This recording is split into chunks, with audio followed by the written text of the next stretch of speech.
Բարև ձեզ հարգելի դիտողներ, YouTube-յանի Մալիք եթերում զրուցելու եմ քաղաքագետ Հարություն Մկրտչյանի հետ։ Ցանկության դեպքում կարող եք բաժանորդագրվել YouTube-յանի Մալիքին։ Բարև ձեզ, պարոն Մկրտչյան։ Ողջույն Նարեկ ջան։ Պարոն Մկրտչյան, քարոզարշավի ընթացքի այս փուլը ինչպես կգնահատեք։ Բովանդակային քննարկում տեսնում եք հիմնական ուժերի մոտ, թե չէ։ Հիմնական ուժերի մոտ չեմ տեսնում, բայց առնվազն ակնհայտ է, թե ինձ մոտ, թե Հայաստանի Հանրապետության մյուս քաղաքացիների մոտ, որ այս ընտրությունները անկախության, ինքնիշխանության, սուվերենության համար եւ միջև տարվող ընտրություններ են, կամ անկախություն, կամ գուբերնիա, կամ անկախություն, կամ միութենական պետություն, կամ անկախականներ, կամ ՖՍԲ գործակալներ, կամ անկախականներ, կամ դոնբասցիներ, սա է ընտրությունը։ Բովանդակային մասով, գիտեք, բովանդակություն պետք է ունենալ, որ բովանդակություն առաջարկեն։ Բացառությամբ իշխանության մնացած քաղաքական ուժերը որպես այդպիսին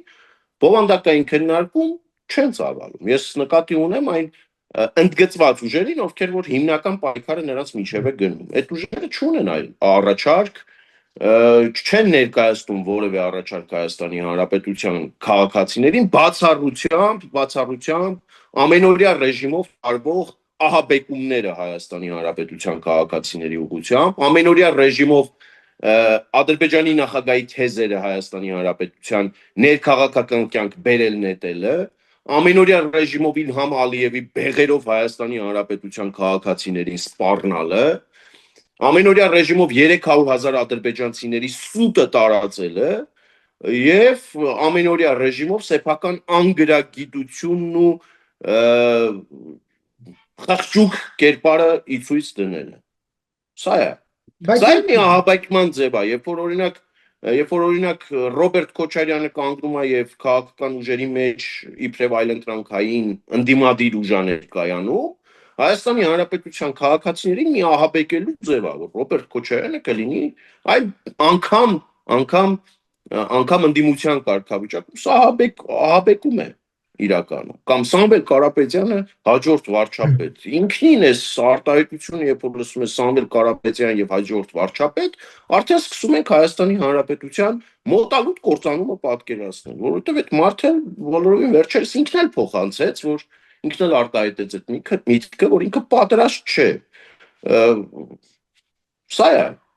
Դուք ինչ եք սպասում։ Ինչ ասել է բովանդակային քննարկում։ Բովանդակային քննարկման համար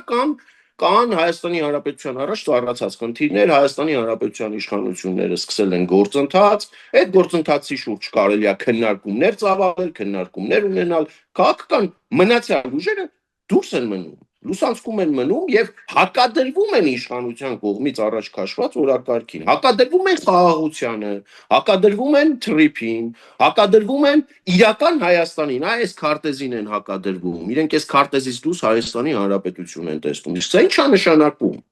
Փափագել պատերազմ կամ Հայաստանի Հանրապետության քաղաքացիների պարանոցին հերթական պատերազմը փաթաթել։ Ովքեր պիտի զոհվեն այդ պատերազմի արդյունքում։ Դե բնականաբար Հայաստանի Հանրապետության խեղճուկրակ քաղաքացիները, Սամվել Կարապետյանի որդիները չեն զոհվելու, Ռոբերտ Քոչարյանի որդիները ոչ են զոհվելու, Ծառուկյան Գագոյի որդիները ոչ են զոհվելու։ Սա այլ բան չկա։ Միգուցե գույները ես խտացնում եմ ձեր կարծիքով կամ շատերի կարծիքով, միգուցե սևի ու սպիտակի տրամաբանության մեջ եմ ներկայացնում այս ամեն ինչը, բայց այլ տարբերակ ուղղակի չկա։ Որտեղ այդ բովանդակային քննարկումը, ինչ են իրենք առաջարկում։ Օրինակ խոսում են Լեռնային Ղարաբաղցիների հիմա այլևս վերադարձից, բայց բարի չեն գտնվում ասել, թե այդ մարդկանց վերադարձը ինչպես են պատրաստ ապահովել։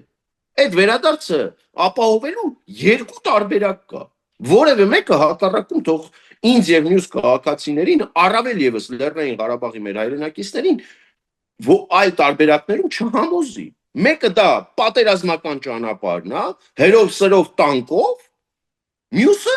Ադրբեջանի քաղաքացիություն ընդունելն է։ Այլ տարբերակ կա, ինչ որ մեկ այլ տարբերակ գիտի։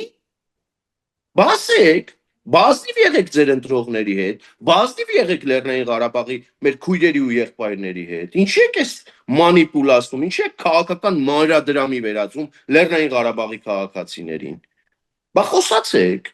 Եթե նպատակը պատերազմ հրահրելն է, սա էլ խոսակցություն է։ Այստեղ էլ պետք է ազնիվ լինեն։ Եթե նպատակը Լեռնային Ղարաբաղի մեր քույրերին ու եղբայրների առաջ Հայաստանի Հանրապետության քաղաքացի դառնալու ճանապարհը փակել եւ Ադրբեջանի քաղաքացի դարձնելն է, այստեղ էլ պետք է ազնիվ լինեն։ Այդ պարագայում, երբ որ Լեռնային Ղարաբաղի քաղաքացիները ընդունեն Ադրբեջանի քաղաքացիություն, պետք է 300,000 ադրբեջանցիների այդ սուտը, միֆական հորինվածքը իրականության մեջ դիտարկել, որովհետև եթե մենք Լեռնային Ղարաբաղի մեր հայրենակիցների վերադարձենք որևէ ձևաչափով ակնկալում Լեռնային Ղարաբաղ, վստահաբար Ադրբեջանի քաղաքացիներն էլ, Ադրբեջանի իշխանությունն էլ ակնկալում է իրենց կողմից նշված 300,000 ադրբեջանցիների վերադարձ Հայաստանի Հանրապետություն։ Կներեք, բայց հիմա չկա հայկական Հայաստանի կողմից պաշտոնապես իշխող ուժի կողմից արցախցիների վերադարձի մասին Այո, ընդհանրապես իշխող ուժը եւ ես իբրև Հայաստանի Հանրապետության քաղաքացի նշում եմ, որ Լեռնային Ղարաբաղի մեր քույրերն ու եղբայրները այստեղ պետքա տնավորվեն, այստեղ պետքա ապրեն եւ մոռանան Լեռնային Ղարաբաղ վերադառնալու մասին։ Դուք առաջարկում եք, որ մարդիկ մի օր իրենց տուն վերադառնալու հույսը կտրեն։ Լսեք, այդ տուն վերադառնալու համար կա երկու ճանապարհ՝ պատերազմ կամ Ադրբեջանի քաղաքացիության ընդունում։ Եթե հաշվի առնենք, որ Լեռնային Ղարաբաղի մեր հայրենակիցները բաց են թողել երկրորդ տարբերակը, որովհետև ժամանակին կար այդպիսի առաջարկ նույն ադրբեջանցիների կողմից բանակցել, բացել Աղդամի ճանապարհը, ստանալ քաղաքացիություն եւ ապրել Լեռնային Ղարաբաղում, ապա ես կարծում եմ երկրորդ մյուս տարբերակը պատերազմի տարբերակը մեզ համար չէ։ Ես իբրև Հայաստանի Հանրապետության քաղաքացի եւ Հայաստանի Հանրապետության քաղաքացիների ճնշող մեծամասնությունը փակել է Լեռնային Ղարաբաղի հակամարտության էջը։ Դուր է գալիս, սա է իրականությունը։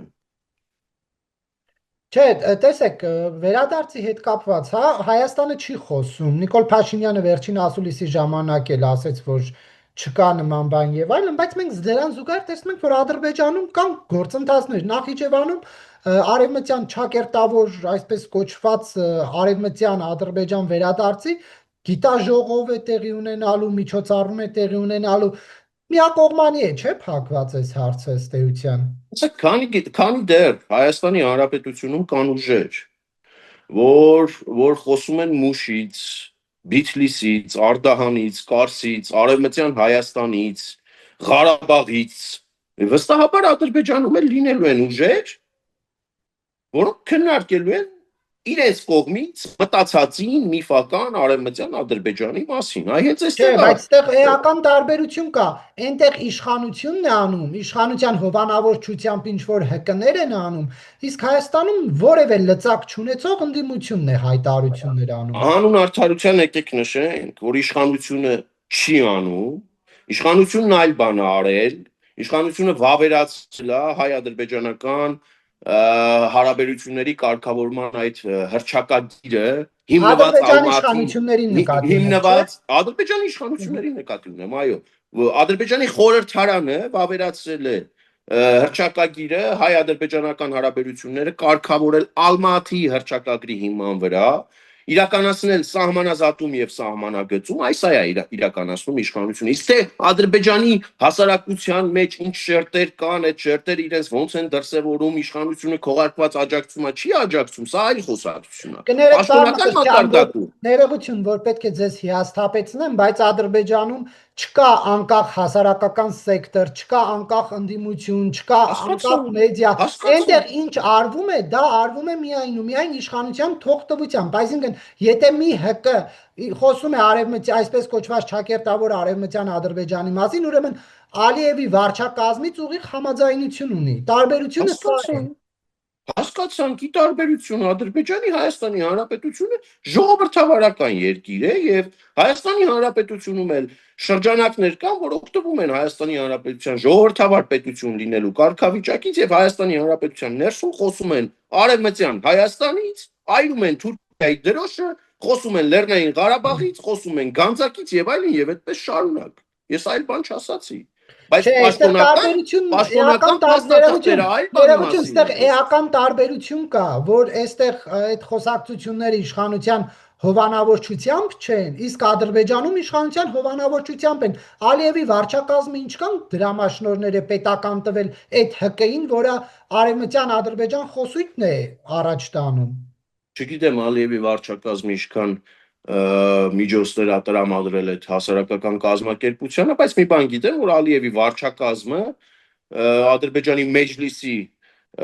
միջոցով ընդունել է հայ-ադրբեջանական հարաբերությունների կարգավորման խարտին, հիմնված Ալմատիի հռչակագրի վրա։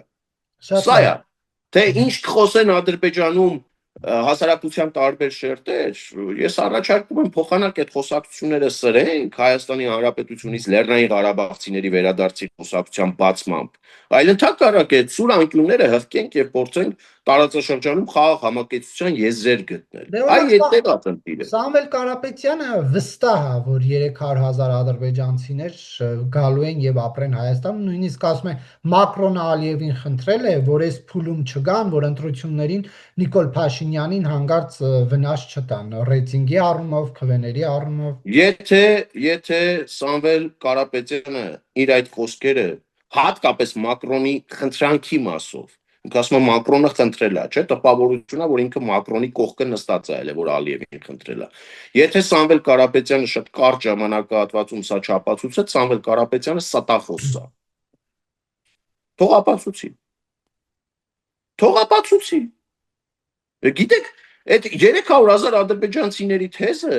հատուկ է նետվել Հայաստանի Հանրապետության ներքաղաքական օրակարգ։ Հատուկ է նետվել եւ ես հավաստիացնում եմ 100,000-ավոր դոլարներ սոցիալական ցանցերում ծախսվում, որպեսզի այդ սուտը հնարավորինս շատ Հայաստանի Հանրապետության քաղաքացիների օջախներ մտնեն։ Հնարավորինս շատ ընտանիքներում դա քննարկման առարկա դառնա։ Ու սա ես կարծում եմ, ես էլ հիմա ուրիշ բան ասեմ, սա կարծում եմ Լուբյանկայի նկուղից ուղղորդվող, Լուբյանկայի նկուղում մշակված սուտ է Հայաստանի Հանրապետության քաղաքացիների նախընտրական եւ ընտրական process-ներից առաջ այդ կողմնորոշումների վրա ազդելու համար։ Այլ բան չկա։ Հակառակ պարագայում կրկնում եմ, Սամվել Կարապետյանը ստախոս է, թող դուրս գա ու բացատրություն տա, որտեղից իրեն այդ ինֆորմացիան։ Ինքը Մակրոնի կողք նայել է, Ալիևի կողք նայել է։ Որտեղից այդ ինֆորմացիան։ Կարող է FSB-ի իր գործընկերներն են իրան այդպիսի կեղծ տեղեկատվություն տվել կամ իր ծոցագրպանը գցել այդ կեղծ տեղեկատվությունը։ FSB-ում գործընկերներ ունի։ Իսկ չունի։ Հրապարակված փաստաթուղթ կա լրջագույն ընկերության կողմից իրականացված հետաքննություն կա, հերքում, փաստահեն հերքում, որպես այդպեսին չկա բացառությամբ Սամվել Կարապետյանի արձագանքը, որ շանտեղ մի դրեք։ Հայաստանի Հանրապետության քաղաքացիները կտեսնենք հունիսի 7-ին FSB-շնիկներին շանտեղ կդնի, թե չի դնի։ Դա էլ հունիսի 7-ին կերևա։ Պարոն Մկրտչյան, կալանավորման հետ կապված, հա, Անդրանիկ Թևանյանի հանկարծակի 24 թվականի տեղի ունեցածը ենթադրյալ տեղի ունեցածը, քանի որ դեռ դատանի վճիռ չունենք, բերել ընտրությունների բերան հանրայնացնել, ԱԱԾ-ով մասկի շոու կազմակերպել, տնից գրասենյակից տուն, հարցեր չեն առաջացնում ձեր մոտ։ Ինչի հենց ընտրություններից 2 շաբաթ առաջ դաշտ նետվեց դա։ Առհասարակ Թևանյան Անդոնի հետ կապված հարցեր միանշանակ առաջանում են, ինչու։ Հատկապես երբ որ խոսակցությունը 2024-ի մասին է։ 2024-ից հետո ըստ տարածված հայտարարության, հա, ըստ ազգային անվտանգության միջնորդության, այս գործակալի ասենք, այս դավաճանի, այս լրտեսի ուժը տարբեր համայնքներում մասնակցել ընտրությունների եւ տարբեր համայնքներում ընտրական անցողիկ շեմը հաղթահարել է։ Այդտեղ էլ այնց մոտ հարցեր առաջանում։ Այ օրինակ վաղարշաբաթ խոշորացված համայնքում 2024-ից հետո 2025 թվականի տարեվերջին Մայր Հայաստանը Թևանյան Անդոնի գլխավորության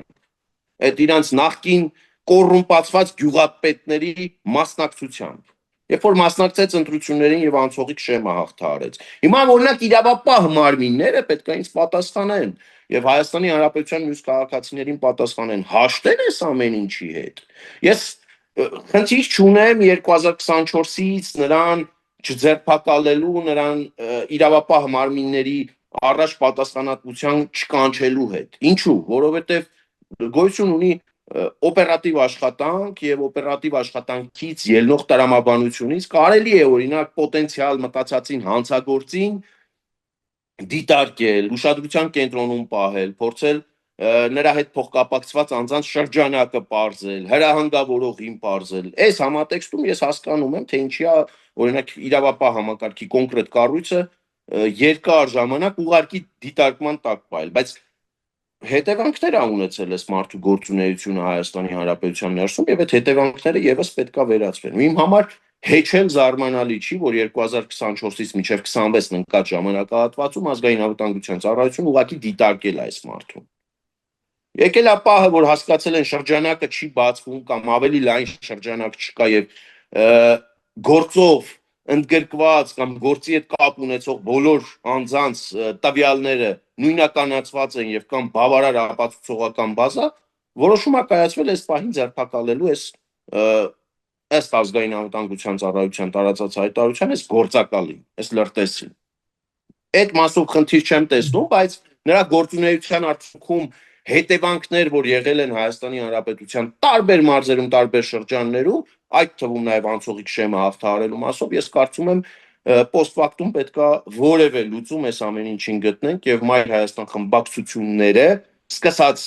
մայրաքաղաք Երևանից, վերջացրած Վաղարշաբաթ խոշորացված համայնքով դուրս վռնդվեն այդ պետական շենքերից, եթե մեղադրանքը հիմնավոր է եւ ապացուցվում է։ Տեսեք, կա մեղադրյալ, կա նյութ եւ չկա արդեն երրորդ կողմ, որին փոխանցվել է դա։ Եվ ում է տվել այդ տեղեկությունները։ հայտարարության մեջ քննչական կոմիտեի եւ ազգային անվտանգության ծառայության կազմակերպության անուն է, բայց ոչ ինչ որ պետության հատուկ պետական Հայաստանի Հանրապետության պետական գաղտնիք պարունակող տեղեկությունը դա Հայաստանի Հանրապետության բացառապես Հայաստանի Հանրապետության սեփականությունն է։ Հիմա Ռուսաստանի Դաշնությունում կլինի Մարիա Զախարովայի Անդրավարտիկի հետ որևէ առնչություն ունեցող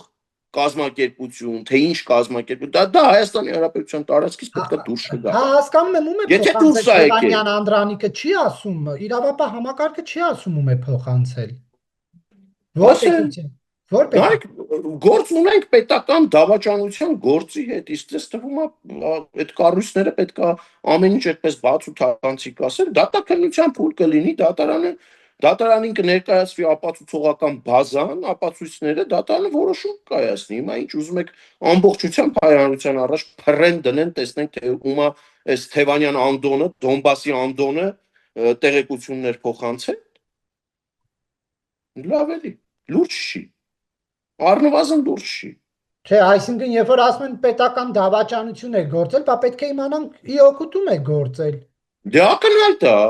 ռուսերենով ում համար է թարգմանել։ Այդ կազմակերպության անունը, որ նշվում է, այդ ի՞նչ կազմակերպություն է։ Ռուսական չի։ FSB-ի հետ կապ ունեցող կազմակերպություն չի։ Պուտինյան վարչակազմի կողմից սնուցվող կազմակերպություն չի։ Թևանյան Անդոնը Դոնբասում չէ։ Թևանյան Անդոնը ռուսական հեռուստաընկերությունների եթերում չէր։ Թևանյան Անդոնը Հայաստանի Հանրապետության դեմ ցուցմունք տվողը չէր։ Հիմա էլ պարզվում է 2024 թվականին Պաշտպանության եւ անվտանգության մշտական հանձնաժողովի նիստից փակ գաղտնի ինֆորմացիա է, ինչ ճանապարհով դա կպարզվի, դուրս եկել, հայտնվել Անդոնի ձեռքում, թարգմանվել ռուսերեն ու հանձնվել համապատասխան թերթոնին կամ կազմակերպությանը։ Ասում եմ լավ եմ արել գնացել եմ Դու Դոնբաս։ գլուխը պատին ա տվել ասում է։ Հեսա կպարզվի, որ ինքը, եթե պարզվի, որ ինքը գործակալ է, օրինակ Ծառուկյան Գագոն պատրաստ է իր տրված խոստումը կատարի։ Գնդակահարելու։ Օրինակ առյուծի մոտ գցելու։ Ինքը գցելու մասին էլ չէր խոսում, ասում էր կամովին թող կան մտնեն առյուծի մոտ։ Պատրաստ է Թևանյան Անդոնը կամովին մտնել Ծառուկյանի առյուծի մոտ, թե ոչ։ Դե մենք բայց միշտ տեսել ենք, չէ՞, որ այս գործերը սենց հնչեղություն ունենում են, հեղաշրջման գործեր էլ ենք մի քանի հատ ունեցել, հյուսիսային տերևաթափեր, աշնանային տերևաթափեր արդեն անունները լավ չեմ հիշում եւ Հյուսիսային աշնանային տերևաթափեր, որի շրջանակը այս պահին էլ քրեական գործով անցնում է, շրջանակի մեծ մասը կալանքներ ա կրում, ոմանք տնային նույնիսկ կալանքներ ունեն։ Վանեցյաններ մի գործով անցնում հանրապետական են Վահրամ Բաղդասարյանի հետ, այնքան տենց գործեր են եղել, որ սենց գցել են դաշտ մեկ են Արբաթ, հա, եթե չեմ սխալվում, դրա Արբաթ, այո։ հա, ասում այնքան են արդեն արել, որ անունները լավ էլ չենք հիշում, բայց հետո ընթացքը չենք տեսել, ինչ եղան, ինչ արեցին, ԱԱԾ-ն այդ բանով ուշագրավ երաժշտությամբ հաղորդագրությունը տեսանյութի տեսքով տարածել է, քննարկվել է մի քանի օր եւ չկա ոչ մի բան։ Հիմա արդյոք այս գործն էլ դրա ճակատագրին չի արվում։ Ես, գիտեք, ես այս ընտրություններում աջակցում եմ Նիկոլ Փաշինյանին եւ քաղաքացիական պայմանագիր կուսակցությանը եւ լիահույս եմ, որ այս բոլոր գործերը ձեր կողմից մատնանշված, այս բոլոր գործերը հանգուցալուծվելու են։ Լիահույս եմ, որ դատաիրավական համակարգը վիրահատական միջամտությամբ առողջացվելու է։ Եվ լիահույս եմ, որ Ռոբերտ Քոչարյանը երկար տարիներ մարտի 1-ի գործով բանտ անստելու։ Լիահույս եմ, որ Սերժ Սարգսյանը այս երկրին հասցված ահռելի վնասի համար երկար տարիներ բանտ անստելու։ Լիահույս եմ, որ դրսից ուղարկված գործակալները բացահայտվելու են ու բանտ են նստելու։ Սա երկրում արդարություն ու արդարադատություն հաստատելու մասով Փաշինյանի համար մի վերջին շանս է, վերջին շանս ընդգծում է օգտվելու այդ շանսից, օգտվելու այդ հնարավորությունից եւ կատարելու տրված խոստումները Հայաստանի Հանրապետության քաղաքացիներին։ Կկատարի, շատ լավ, հարկ ու պատիվ իրեն։ Չի կատարի, Հայաստանի Հանրապետության քաղաքացին հետևություններ կանի։ Ռուսաստանից արդեն Նիկոլ Փաշինյանին խորհուրդ են տալիս բանակցել հեղուկ գազի ձեռքբերման հետ կապված Միացյալ Նահանգների հետ, որովհետև ասում են միացել ես բոլոր այն կազմակերպություններին, գործընթացներին, որոնք հակառուսական են։ Դրան զուգահեռ Նիկոլ Փաշինյանն ասում է, որ մենք լավ հարաբերություններ ունենք Ռուսաստանի հետ, չեմ թողնի այս ընդդիմությանը մեր հարաբերությունները փչացնի։ Հպարտանում է, որ Վլադիմիր Պուտինն իր ընկերն է 200 անգամ հեռախոսով խոսել են իրար հետ։ Հիմա ինչ է տեղի ունենում հայ-ռուսական հարաբերություններում։ Հայ-ռուսական հարաբերություններում ոչ մի արտառոց բան տեղի չի ունենում։ Ռուսաստանի Դաշնությունը, եթե Ռուսաստանի Դաշնությունում կան միամիտներ, ում թվում է, որ Հայաստանի Հանրապետության քաղաքացուն մի բալոն հեղուկ գազով կամ ռուսական կալբաստով հնարավոր է առնել եւ Հայաստանի Հանրապետության ինքնիշխանությունը սակարկման առարկա դարձնել, Հայաստանի Հանրապետության սուվերենությունը սակարկման առարկա դարձնել, չարաչար սխալվում են ու գլուխները պատին են տվել այս մասով։ Հայաստանի Հանրապետության քաղաքացին մութ ու ցուրտ, սով պատերազմ այդ տարիների միջով անցել է հանուն անկախության, հանուն ինքնիշխանության, հանուն սուվերենության։ Դրանով չեն կարող մեզ վախեցնել։ Ռուսաստանի Դաշնությունը փորձ է կատարում, ուղղակի ոչ մի արտառոսման տեղի չի ունենում։ Ռուսաստանի Դաշնությունը փորձ է կատարում հեղուկ գազի միջոցով, գյուղմթերք արտահանողների վրա ճնշում գործադրելու միջոցով,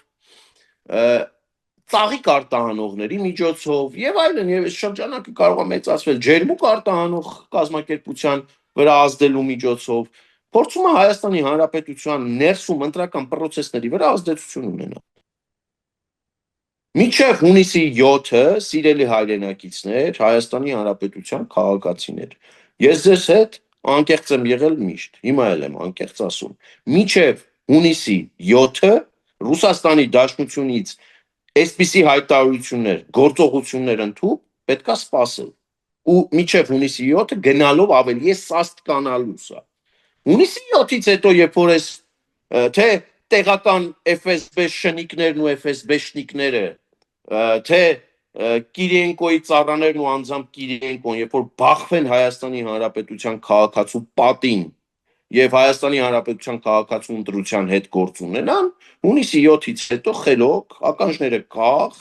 շահերը հաշվի առնելով, հաշվարկելով Հայաստանի Հանրապետության հետ գալու են եւ ընդհանուր եզրեր են գտնելու։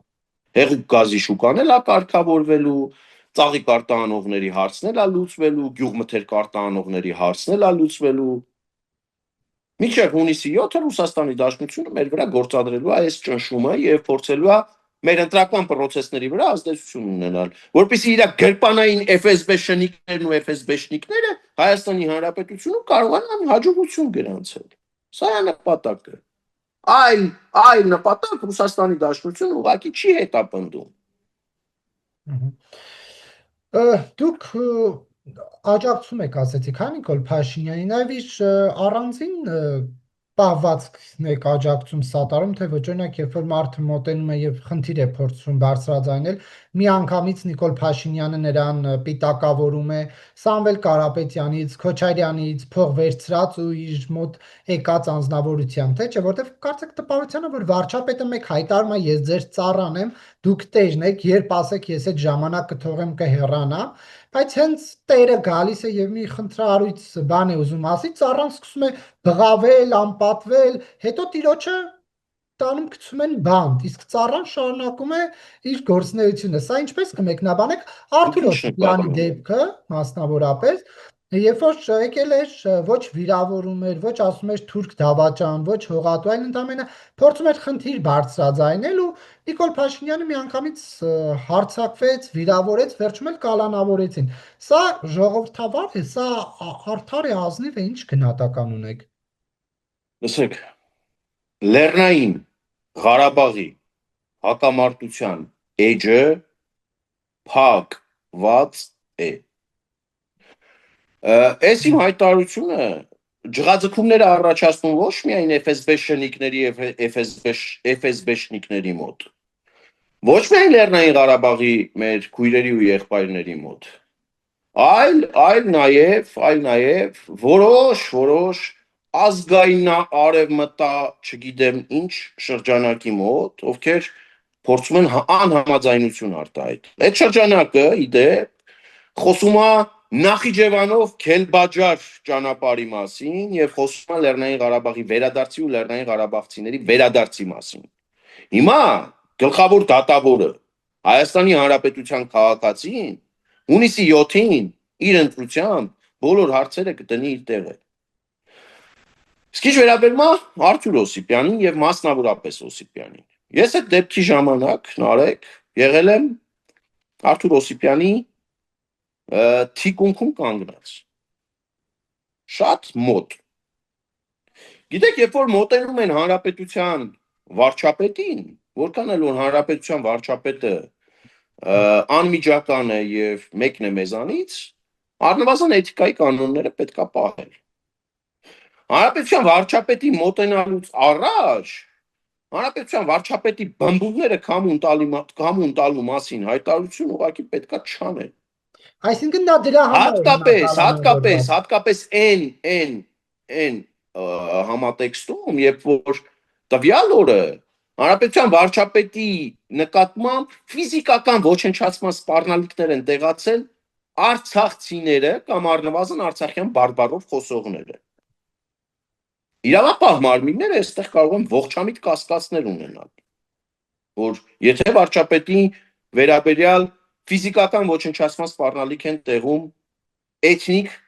արցախցիները կամ արցախյան բարբառով խոսողները, ովքեր դիմակավորված են։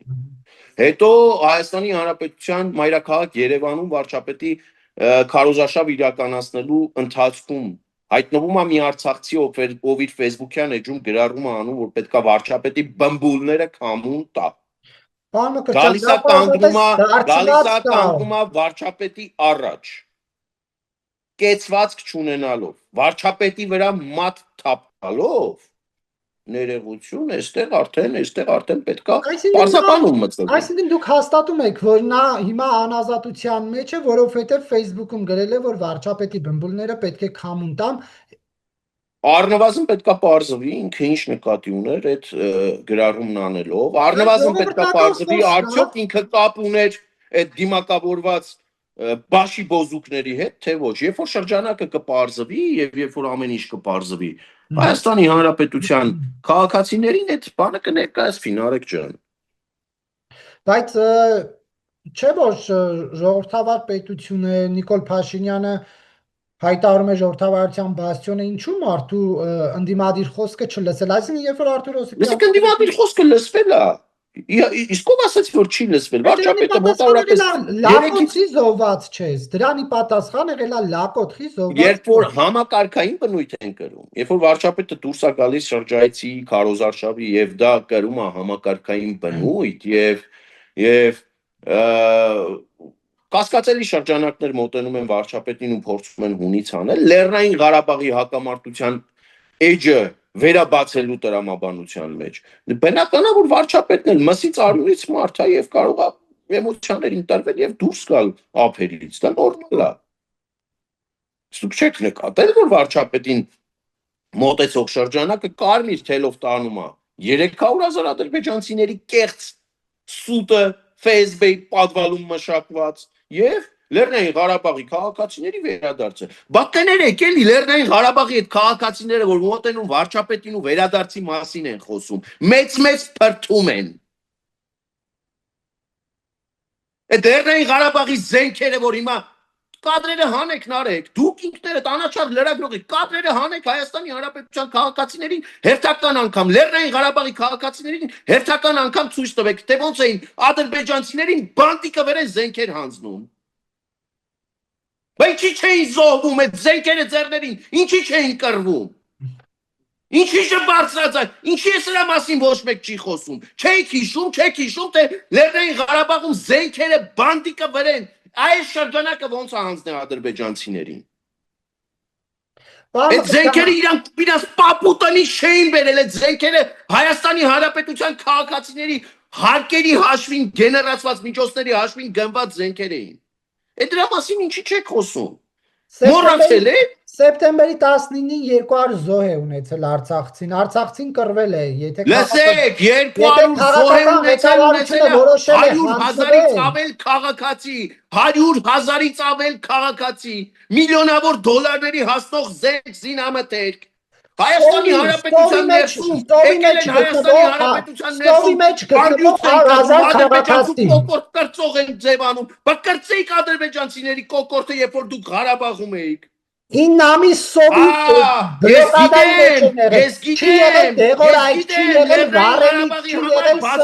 ես Լեռնային Ղարաբաղի համար բացառապես Հայաստանի Հանրապետության քաղաքացին պիտի գնար, Հայաստանի Հանրապետության քաղաքացին պիտի զոհվեր, Հայաստանի Հանրապետության քաղաքացին պիտի զոհեր ամեն ինչ Հայաստանի Հանրապետությունում բանում Լեռնային Ղարաբաղի, բա իրենք ով էին, իրանք հիմա եկել են նստել են գոքներս ու փիդում են մեր միրուքը, այդ կարգավիճակում են իրանք Այդ կներեք բնակարանային ապահովության մասին չեք ուզում խոսել Լեռնային Ղարաբաղի հայրենակիցները իրականում ես որ ասում եմ Լեռնային Ղարաբաղի հայրենակիցներ թող որևէ մի Լեռնային Ղարաբաղի քաղաքացի ով իրեն չի տեղավորում այդ դիմակավորված պոռիկացիների մեջ ով իրեն չի տեղավորում այդ դիմակավորված պոռիկացիների մեջ թող ինքը իր վրա չվերցնի Իսկ ով կիսում այդ դիմակավորված պոռիկացիների արած հայտարարությունը, իրա ձեռում ճտիկով գրիչ է, թե կալաշնիկով ավտոմատ, իրա համապատասխան վայրը մտնելու, ցայ թո իր ականջին օղանի։ Հայաստանի Հանրապետությունն եկել օգտվում են բնակարանային ապահովության ծրագրից։ Չգիտեք Հայաստանի Հանրապետության տասնյակ հազարավոր քաղաքացիներ ես գիտեմ, որ տառապում են այդ խնդրով, բնակարանային ապահովության խնդրով Բայց Հայաստանի Հանրապետության կառավարությունը, Հայաստանի Հանրապետության ժողովուրդը Շատ լավ հասկանում է, որ այդ մարդինք լավ ուրիշ չի, որ այստեղ են հայտնվել։ Շատ լավ հասկանում է, որ կյանքից հարվածներ են ստացել եւ կարիք կա նրանց ձեռք մեկնելու, նրանց բնակարանային ապահովության խնդիրը լուծելու, նրանց տնավորելու, Հայաստանի Հանրապետության քաղաքացիություն տալու եւ մեր կողքը համերաշխ ապրելու։ Բայց Հայաստանի Հանրապետության քաղաքացիներն էլ չէ կարող են ըմբոս ստանալ հիմա։ Տեսնելով այս իրավիճակը, սրանք եկել են նստել են մեր գոքը, փիդում են մեր միրուքը։ Հերիք եղավ ու բոլ եղավ։ Հայաստանի Հանրապետության քաղաքացիների համբերությունն էլ բաժակ ունի։ Ես ձեզ վստահեցնում եմ։ Հայաստանի Հանրապետության քաղաքացիների համբերությունը բաժակ ունի ու այդ բաժակը թող այնպես շանեն, որ լցվի։ Հայաստանի Հանրապետության քաղաքացին էլ է, միջին վիճակագրական հայն էլ է ուզում, բնակարանային ապահովության ծրագիր իր համար լինի։ Ղարաբաղցիների արունը այստեղ ապրող Հայաստանի Հանրապետության քաղաքացիների արյունից կարմիր չի։